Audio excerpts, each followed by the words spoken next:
Assalamualaikum warahmatullahi wabarakatuh. Bismillah walhamdulillah wassalatu wassalamu ala rasulillah Sayyidina Muhammad ibn Abdillah wa ala alihi wa sahbihi wa mawala wa ba'du. Mari kita lanjutkan tafsir Al-Quran, tafsir Maudu'i Biddirayah. InsyaAllah hari ini kita akan membahas surat Al-Furqan, nomor surat 25, ayatnya yang ke-63. Hamba Allah yang maha kasih sayang, yaitu mereka yang apabila beraktivitas atau berjalan di muka bumi dengan cara rendah hati. Dan apabila orang-orang bodoh menegurnya dengan tidak baik, dia mengatakan, salam, semoga engkau selamat dari siksa cemoohan atau menghina itu. Jadi kita kalau lihat judul dari Ibadur Rahman itu, kriteria orang yang akan memperoleh ghurfah sebagai khobar dari Ibadur Rahman. Apa itu ghurfah? Darajatul ula fil jannah, kedudukan tertinggi di surga. Dan Ibadur Rahman itu akan mendapat tahiyata wa salama, penghormatan dan kata-kata yang diucapkan mereka, kata sejahtera. Jadi judulnya hamba Allah akan memperoleh salam sejahtera. Ini adalah judul teksnya. Kalau kita kontekstualkan kena arti maudhu'i, artinya tafsir kekinian, Biddirayah berdasarkan sosial setelah diteliti secara cermat menurut logika dan analisis yang tajam, maka tafsir maudhu' Biddirayah hari ini adalah kriteria pemimpin yang bisa membawa perdamaian dunia.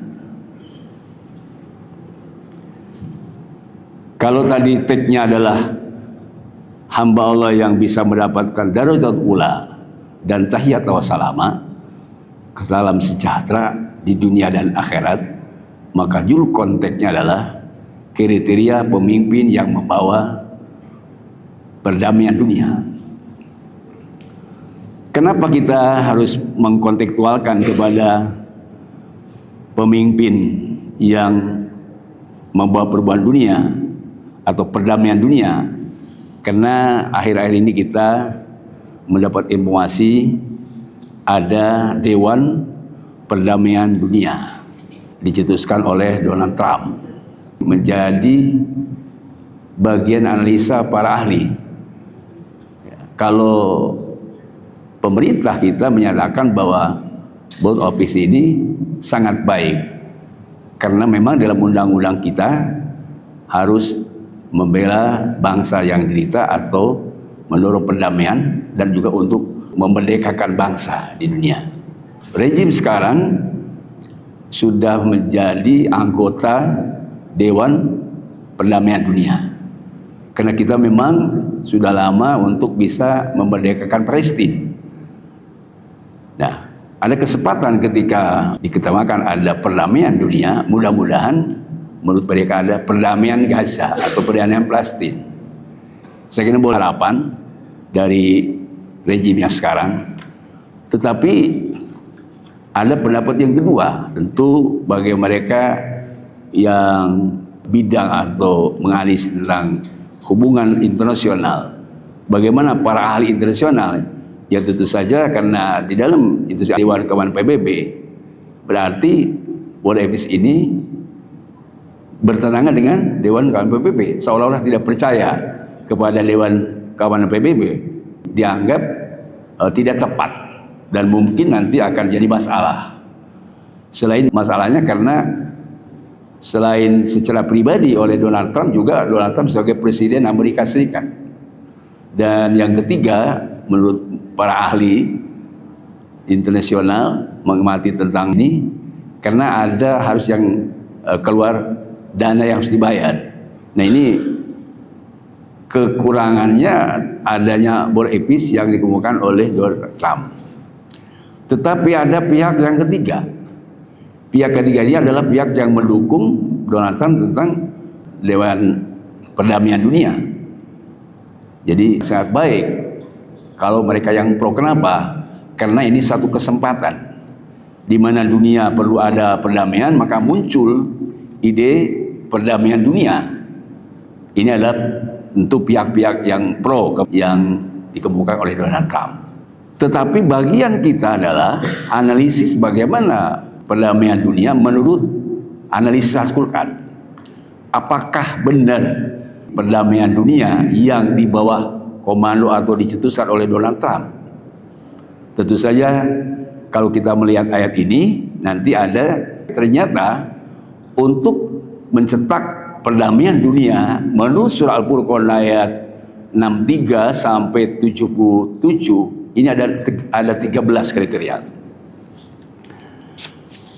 Hadirin rahimakumullah, sebelum kita jelaskan tentang teksnya, tentu harus juga memaknai bahwa apa maksud surah Al-Furqan ayat 63 sampai 77. Di sini adalah ada ghurfah dan ada tahiyat wa salama.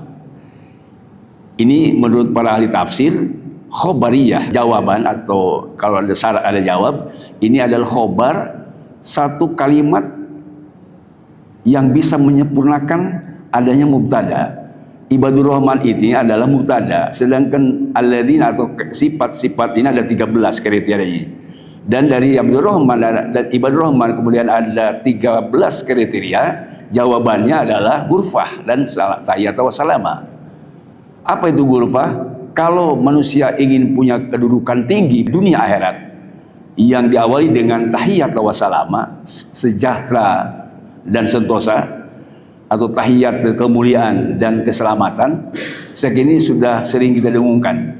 Teman-teman kita juga ada sebut salam sejahtera. Tapi kita bukan hanya salam sejahtera. Tahiyatan itu kemuliaan, salaman adalah keselamatan, kesejahteraan, kesentosaan, dan kebahagiaan. Jadi tidak ada plus. Sebab apa? Islam itulah disebut salaman, mengajarkan kepada kita untuk kita selamat dunia dan selamat akhirat, juga ada kesejahteraan dan ada kesentosaan, termasuk juga ada kebahagiaan. Tujuan tadi dari Ibadur Rahman. Apa bedanya? Tentu tidak akan berbeda. Tujuan negara dimanapun tentu mengajar itu. Tahiyatan wa salaman. Tentu mengajar ghurfatan, derajat tertinggi. Bahasa kita yang sering saya kemarin sampaikan 2 minggu lalu, mengajar Indonesia emas, Indonesia maju yang berkelanjutan. Ini adalah program Repelita di zaman Orde Baru. Kalau kita menjawab surah Al-Furqan dalam kondisi sekarang, bagaimana dikemukakan Donald Trump ini benar atau tidak? Mari kita dengan sesama kita baca dulu teksnya. Hadirakumullah, di ayat 63 Allah menjelaskan tentang Ibadur Rahman. Ibadur Rahman ini adalah salah satu bagian dari hamba Allah. Hamba Allah di Quran itu ada 3. Ada disebut abdihi atau Abdullah, itulah Muhammad sallallahu alaihi wasallam. Dan ada kata ibadi. Ya ayat Tuhan nafsul mutmainnah irji ila rabbika radiyatan mardiyah fadkhuli fi ibadi wadkhuli jannati. Jadi fadkhuli fi ibadi, masuklah kita dengan hamba-hambaku, firman Allah. Di situ adalah para anbiya, mursalin, para syuhada sidikin, dan para solihin, para khulafaur rasyidin, dan kelompok orang-orang sabiqun awalun. Itu adalah tadi sebut ibadi, hamba-hambaku, firman Allah, yang sudah lebih dulu masuk surga. Ini adalah sabiqul awalun yang 2 minggu lalu saya sampaikan. Dan ada yang ketiga sebut Ibadur Rahman. Ibadur Rahman ini hamba Allah penyayang, itu selain daripada yang sebut nabi, mursalin, sidikin, syuhada, solihin, termasuk pewarisnya ulama, ulama yang khas atau ulama yang khasyatullah. Ini selain itu, Ibadur Rahman artinya bisa pengusaha, bisa pejabat, bisa petani, bisa karyawan, PNS, bisa ASN. Ini adalah Ibadur Rahman. Kalau memiliki kriteria yang 13, itu nanti akan mendapat ghurfatan dan tahiyat wa salama. Sekali itu tentang Ibadur Rahman. Kemudian kaitan tadi dengan bagaimana yang dikemukakan dari atau benar tidak? Sama tidak dengan surat Al-Furqan? Kalau kita lihat dari kriteria yang pertama, ternyata berbeda. Sebab kriteria pertama, alladzina hauna, ibadur rahman itu muslim yang kriterianya yamsuna hauna. Asal yamsuna itu berjalan di muka bumi dengan tenang, dengan tawadhu, rendah hati. Tapi kalau maksud dari yamsuna adalah orang yang beraktivitas di muka bumi, haunan. Apa itu haunan? Itu ada 4 tafsirnya. 1, sakinah. Dia kalau berjalan di muka bumi atau beraktivitas mungkin dengan cara tenang. Ya. Kedua, pertama sakinah, tentram jiwanya, tentram hatinya. Dan yang kedua tafsirnya adalah wikar. Apa itu wikar? Ada kewibawaan. Kalau orang Sunda bilang dedeg pangadegnya tidak diragukan, ilmunya juga tidak diragukan, hartanya tidak diragukan, dan turunannya jelas, pendidikannya jelas, sehingga dia mempunyai kewibawaan yang khusus. Yang ketiga, min jabriyah, dia tidak diktator, dia tidak melakukan semenang-menang, dia tidak melakukan perbuatan yang menakutkan orang. Jadi jabriyah itu tidak diktator lah, tidak menakutkan orang. Dan yang keempat, walastikbaron, tidak sombong.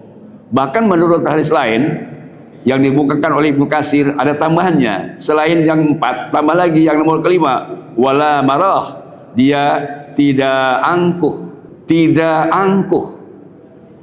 Kemudian ada tapi yang keenam, wala asyar, dia tidak melakukan kekerasan.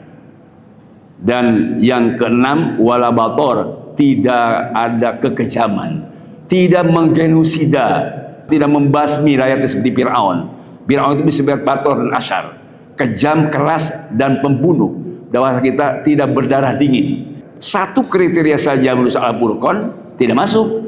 Sebab kalau kita melihat tadi yang 6, pertama mereka memang bukan muslim, dan kemudian yang ke-6 tidak ada. Tapi maaf sebentar, kalau kita melihat sekarang tadi yang ikut, misalnya rejim sekarang, maksud saya mudah-mudahan masuk kriteria yang 13. Tapi kalau tidak ditemukan dari yang 13 ada kekecewaannya, insya Allah di Indonesia sudah siap orang yang sudah punya 13 kriteria. Ada 13 kriteria syarat untuk menjadi dunia damai atau tadi untuk perdamaian. Kalau tidak memenuhi 13 kriteria, tidak salaman atau tidak tahiyat wa salama, dan tidak sejahtera bahagia. Kemudian yang kedua, kata-kata salaman. Salaman itu tadi kalau dia ditegur oleh orang-orang bodoh atau rakyat jelata, didemo oleh masyarakat, tetap saya mengatakan salama. Kalau masyarakat yang bodoh mengatakan misalnya yang jelek, dia tidak membalas jelek, tapi selalu mudah-mudahan Allah menyelamatkan dari azab kamu menjelekan saya. Itu kata-kata salama. Saya kira mungkin ada orang yang begitu. Mungkin kita juga sudah. Kalau kita diajak orang, mudah-mudahan Allah membalas baik atau tidak disiksa. Mungkin ada orang seperti itu. Ini adalah kriteria yang kedua. Selalu makan salam.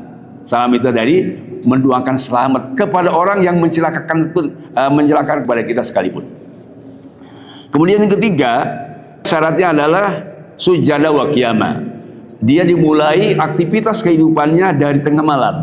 Dia bertahajud, kemudian sujud sungkur dan kiaman.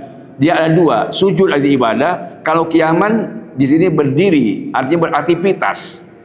Sebab di tengah malam mungkin kita kalau sholat ya sujud, tapi kalau baca Quran kan tidak sujud, kecuali sujud tilawat. Jadi selain sujud, dia beraktivitas, misalnya menulis, kemudian membuat perencanaan, atau mungkin dia berdiskusi, dan atau mungkin melakukan kegiatan-kegiatan yang baik menurut syariat Islam. Ini adalah kiaman.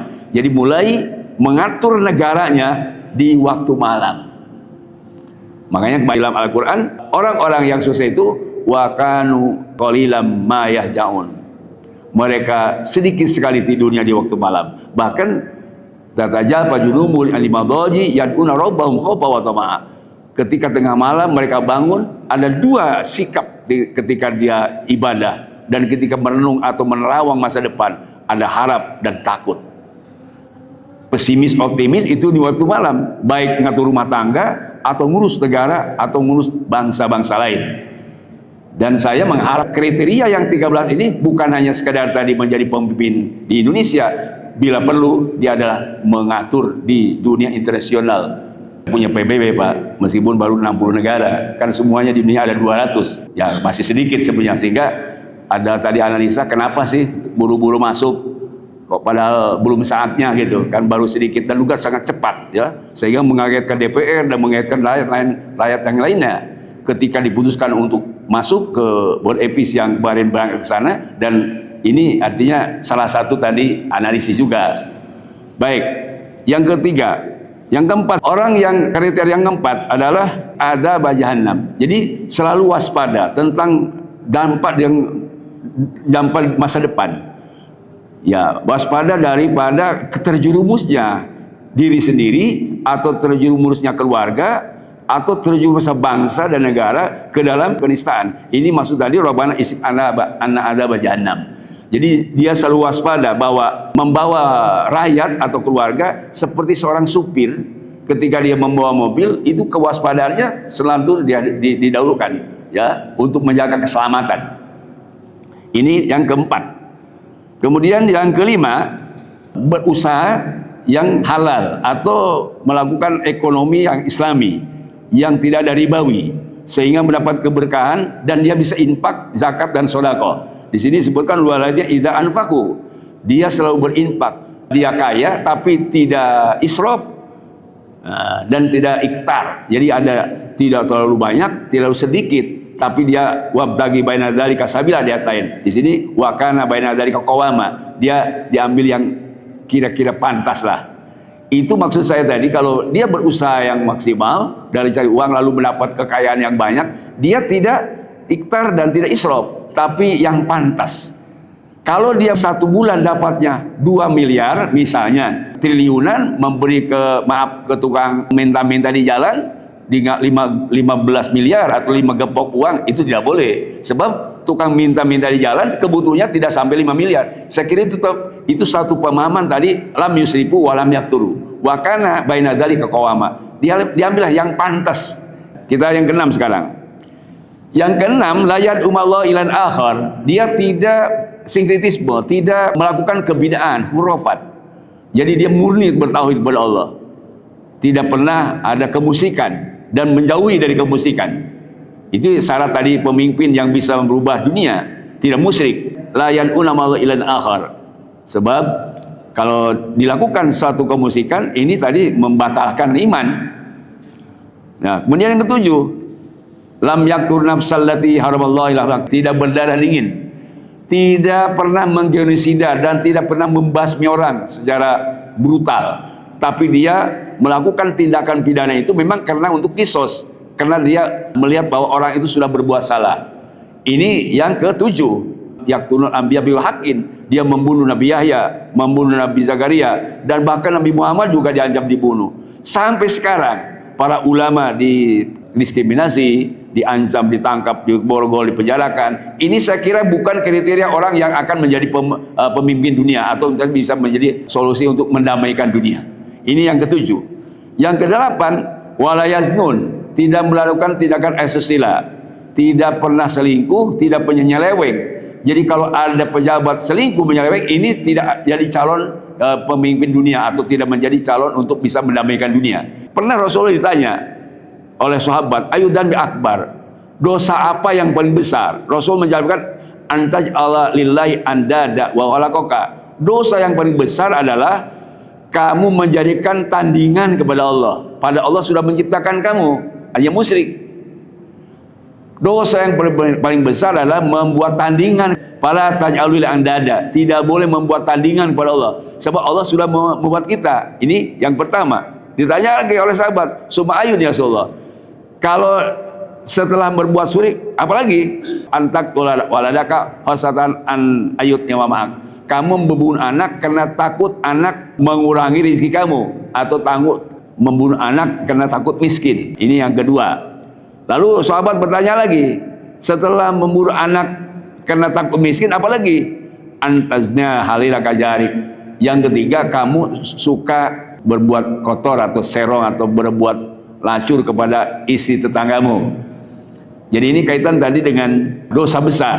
Jadi dosa besar itu, satu, berbuat syirik, kedua, membunuh, dan ketiga, berzina. Ini yang disebutkan oleh hadis Nabi Muhammad SAW, diriwayatkan oleh Imam Ahmad bin Hanbal. Kemudian kriteria yang ke-9, walladzina la yashhaduna zur. Yang ke-9 adalah orang yang tidak mempunyai sifat pembohong, tidak pernah sumpah palsu, tidak pernah menjadi saksi palsu, atau tidak punya ijazah palsu, atau tidak dirinya dipalsukan. Ini saya kira tidak jadi syarat jadi pemimpin. Serba palsu, ada gigi palsu, ada rambut palsu, ada ijazah palsu, ada orang palsu. Jadi maka ada nabi palsu, ada nabi palsu, ustadz palsu, kiai palsu, dan seterusnya. Ini maksud tadi syahadatus zur. Jadi kepalsuan ini tidak pernah dilakukan. Pembohong ini salah satu bagian daripada makna kata zur. Sebab dalam Islam ini kata zur itu saksi palsu, sumpah palsu, atau berkata yang batil, tidak sesuai dengan realitas. Yang 10, menjaga kehormatan. Wa idza maru billahi baru kiroma. Apabila dia lewat bertemu dengan kemaksiatan, dengan kejahatan, dia menjaga diri. Ini sudah luar biasa ini orang. Apabila bertemu di perjalanan lalu ada perempuan cantik, bukan dilihat, tapi dia menjaga kehormatan, merunduk. Ya, kalau ada perempuan sebagai seorang pemuda yang mengajak berbuat maksiat atau mesum, maka jawabannya, saya takut kepada Allah. Ini akhafullah. Jadi harus menjaga kehormatan, kiromah di sini. Biar mereka maksiat, tapi dia tidak ikut maksiat, tidak ikut-ikutan. Kalau anak buahnya korupsi, dia tidak ikut korupsi. Kalau anak buahnya nyerong atau nikah lagi, dia tidak nyerong, tidak lagi. Tidak dibalik, justru dia membuat perbuatan nista itu supaya diikutin anak buahnya, disebut misalnya jamaah. Kalau dia korupsi, sebetulnya sudah dia aja yang salah, tapi ini ngajak orang korupsi. Nah, ini bukan calon pemimpin dan tidak bisa menyelesaikan persoalan dunia. Jadi menjaga kehormatan itu bagian daripada yang harus dilakukan oleh orang yang menjadi pemimpin, termasuk tadi di rumah tangga. Yang 11, wa idza dzukiru bi ayati rabbihim lam yakhiru 'alaiha summa wa umyana. Apabila disebut nama Allah, dibaca Al-Qur'an, apabila mendengar azan atau mendengar nasihat, dia tidak seperti orang buta dan orang tuli, tapi dia siap untuk menerima apa yang disampaikan oleh para ulama. Kenapa? Dia siap menerima risiko. Dia tidak pernah summan wa'afan, tidak pernah buta kepada kebenaran. Bahkan dia ingin membela dan menegakkan kebenaran. Kemudian ke-12, waladzina yaquluna rabbana hab lana min azwajina qurrata a'yun. Qurrata a'yun ini artinya dia punya keluarga untuk diajak beribadah, untuk diajak bersama-sama mengabdikan diri taat kepada Allah, tidak dijerumuskan keluarganya. Yang ke-12. Yang ke-13, ini kaderisasi. Jadi orang yang punya harapan anaknya qurrata ayun beribadah dan anaknya menjadi pemimpin, ini bagian dari yang ke-13, waj'alna lil muttaqina imama. Baik, itulah tadi kriteria ke-13. Sekarang kita lihat ayat berikutnya sebagai jawaban daripada ibadur rahman yang punya kriteria 13. Ulaika yujzaunal ghurfah bima sabaru wa yulqauna fiha tahiyatan wa salama. Mereka yang punya kriteria 13 itulah yang akan diberikan ghurfah. Ghurfah itu asalnya kamar. Ghurfah itu asalnya ruangan. Tapi di sini maksudnya surga. Di dalam tafsirnya adalah darajatul ula, derajat tertinggi. Karena kata ghurfah ini artinya juga tidak hanya untuk di akhirat. Kalau kita lihat ayat sudahnya nanti dibuat untuk dunia. Jadi ghurfah jannah itu ada di dunia sebagai bonus. Kenapa dia diberikan pahala seperti itu? Bima sabaru, karena dia sudah sabar untuk melakukan 13 kriteria yang ada tadi. Wa yulqauna fiha tahiyatan wa salama. Dan di surga nanti dia akan mendapatkan tahiyatan wa salama, kehormatan dan ucapan selamat. Jadi orang yang melakukan kriteria 13 itu tadi akan mempunyai ghurfah bima sabaru wa yulqauna fiha tahiyatan wa salama. Konteksnya adalah ketika 13 kriteria ini dikuasai siapapun, maka dia akan membawa bangsa yang cukup gemari pahlawan jinawi, yang sejahtera, aman, sentosa. Bahkan di ayat berikutnya, Pak, Ini tadi, apakah pantas bisa memimpin dunia? Kalau kita lihat ayat sesudahnya, Pak, Rasul menyampaikan kepada para kaum musyrikin pada saat itu, mereka yang ingin mendapatkan kesejahteraan, terutama orang Mekah, ya waktu itu, ma ya'ba'u bikum rabbi laula du'akum. Robku, Allah tidak akan mempedulikan kamu karena kamu tidak bertauhid kepada Allah. Allah tidak akan mempedulikan kamu karena kamu tidak berbuat jujur. Allah tidak akan mempedulikan kamu karena kamu sudah melakukan tindakan asusila dan seterusnya. Ini kalau tafsirnya laula hukum, Allah tidak akan memberikan kamu karena kamu tidak beribadah awalnya, tidak bertauhid. Jadi yang diberikan oleh Allah pahala ghurfatan dan tahiyat wa salama adalah yang ibadahnya baik, tauhidnya baik, keyakinannya mantap, melaksanakan hukum Allah, syariat Islam.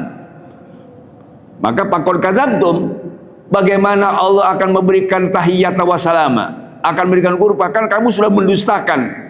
Bagaimana kamu bisa mendapat ghurfatan? Bagaimana negara kamu bakal sejahtera? Kamu selalu berbuat bohong. Apalagi kamu akan memimpin dunia, tidak mungkin. Bahkan mungkin kamu kena sedang berbuat bohong, kamu bakal dinistakan oleh orang-orang yang dinistakan kamu. Bahkan semua ayat ini mengerikan memang. Sebab di sini disebut ma ya'ba'u bikum rabbi laula du'aikum. Ini kaitkan laula. Kalau kita tidak ibadah dengan baik, tidak dapat itu ghurfatan dan tahiyat wa salama. Kalau kita tidak bertauhid dan ibadah dengan baik, tidak berusaha dengan baik, tidak memimpin negara dengan baik, tidak dapat itu kesejahteraan, tidak dapat kemuliaan, dan juga tidak dapat kebahagiaan. Sebab apa? Qad kadzabtum, kamu sudah mendustakan Allah, mendustakan Rasulullah, mendustakan para ulama. Makanya ujungnya tuh fasaufa yakunu lizama, kelak akan ditimpakan azab kepada kamu. Saya lihat di tafsirnya, Pak, fasaufa yakunu lizama, ini ternyata ditimpakan azab di akhirat itu setelah ditimpakan azab di dunia. Artinya orang yang melanggar 13 kriteria di dunia juga dapat. Ini menurut para ulama. Saya lihat di sini ada beberapa pendapat. Pasau payakunu takribukum leza malakum. Maksudnya apa? Muqtadiyan li'adzabikum wa hilalakum wa li'akum fid dunya wal akhirah. Jadi kalau kita tidak melakukan satu perbuatan yang baik, tidak hanya di akhirat disiksanya, di dunia juga. Jadi sebelum di akhirat disiksa, maka di dunia disiksa lebih dulu. Apa bukti contohnya? Seperti orang-orang kafir musyrik Mekah, kan diajak oleh Nabi beriman di Mekah, tapi mereka menolak. Abu Jahal, Abu Lahab, semuanya menolak. Maka sebelum mereka disiksa di akhirat, dibantai waktu perang Badar. Azab yang dikemukakan di alam Al-Quran. Jadi siapapun yang berbuat salah pasti diazab di dunia. Sekarang kenyataannya Bapak semua, ada orang yang disiksa oleh Allah dengan satu penyakit yang aneh. Kenapa? Dia selalu berbuat bohong dan selalu membohongi rakyat. Maka diazab sebelum dihadap di dunia dulu. Nauzubillah min dzalik. Kesimpulannya, yang tadi dikemukakan oleh Donald Trump, memang ada harap cemas. Karena sudah jadi realitas bahwa Republik Indonesia sudah bergabung Dewan Perdamaian Dunia. Kita mengharap mudah-mudahan Allah Subhanahu wa Ta'ala memberikan kekuatan kepada kita dan bisa menjawab. Karena alasannya adalah karena kita berdasarkan undang-undang untuk mendorong tadi perdamaian dan untuk menghilangkan penjajahan. Saya kira cukup beralasan. Tetapi disayangkan ya munculnya dari orang yang bertentangan dengan ini. Mudah-mudahan para pembisiknya ini berdasarkan hadis Nabi, khudil hikmata min ayyi wi'in kharajat. Ambil itu hikmah ilmu dari mana saja keluarnya. Tetapi kewaspadaan tetap harus ada. Dan bila perlu kita memang harus mengganti. Kalau terlalu cepat kita memang bekerja, itu mungkin ada dampak yang tidak diinginkan. Mudah-mudahan terlalu cepatnya tadi masuk yang dikemukakan oleh orang kafir, dan tidak berdampak negatif. Tetapi kalau memang ini dampaknya berbuat tadi tidak baik, saya yakin di satu saat bangsa Indonesia ada yang sudah memiliki 13 kriteria. Insya Allah ada. Mudah-mudahan tidak terlalu lama lagi. Sebab jangan sampai ada informasi 2030 Indonesia bubar. Saya sudah membuat videonya. Kalau tidak, maka kita harus menyiapkan seperti ayat ini, waj'alna lil muttaqina imama. Kita harus menyiapkan pemimpin yang bisa mengatur di Indonesia, pemimpin yang bisa mengatur dunia, termasuk pemimpin yang bisa menjadikan pemimpin perdamaian di dunia. Mudah-mudahan Allah Subhanahu wa Ta'ala memberikan taufik dan hidayah kepada kita semua. Kriteria 13 sebelum orang lain memiliki, mudah-mudahan kita memilikinya. Amin ya rabbal alamin. Subhanakallahumma wa bihamdik asyhadu an la ilaha illa anta astaghfiruka wa atubu ilaik. Walhamdulillahirabbil alamin. Assalamualaikum warahmatullahi wabarakatuh.